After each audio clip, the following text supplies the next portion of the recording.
pettiest revenge you took on roommates who ignored your safety concerns. My roommates Joel and Sadie thought I was paranoid for wanting to lock our apartment door in the sketchiest part of town. They were about to learn exactly why that was a mistake. I moved in with them summer of 2020, fresh out of my parents' house, broke as heck. Joel was this med student from money, Sadie worked retail like me. We split a cheap place in the worst neighborhood you can imagine. Cops showed up multiple times a week. Our cars got broken into regularly. But hey, it's what we could afford. The one thing I asked for was simple. Lock the damn door when you leave. I had my laptop, my camera, everything I owned crammed into that apartment. I told them straight up, I can't afford to replace this stuff if it gets stolen. Joel just laughed and said, you're being paranoid. If anything happens, we'll just replace it. Easy for him to say with daddy's credit card. Sadie rolled her eyes every time I brought it up. You're being ridiculous, she'd say. Nothing's going to happen.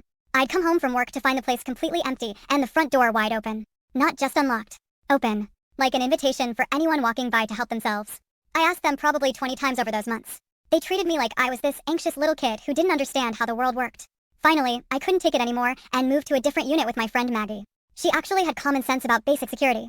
Joel and Sadie kept living their unlocked lifestyle, and I'd see them in the parking lot sometimes. Always polite, but we weren't friends anymore. A few months later, I was making dinner and needed a potato peeler. Searched everywhere. Couldn't find it. The recipe I was making absolutely required it. Then I remembered Joel and Sadie had the exact same kitchen tools we did. I walked over to their building and knocked on their door. No answer. The apartment was dark. They weren't home. That's when something clicked in my brain. If they're not home, and they never lock their door then. I tried the handle. Of course it turned. The door swung open to their dark, empty apartment.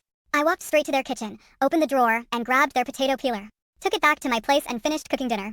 They never even noticed it was gone. I still have that potato peeler 6 years later. Every time I use it, I think about how they said I was being paranoid about security. Turns out I wasn't paranoid enough. Have you ever had roommates who completely ignored basic safety rules? Did they learn their lesson the way Joel and Sadie learned theirs? Let me know in the comments below.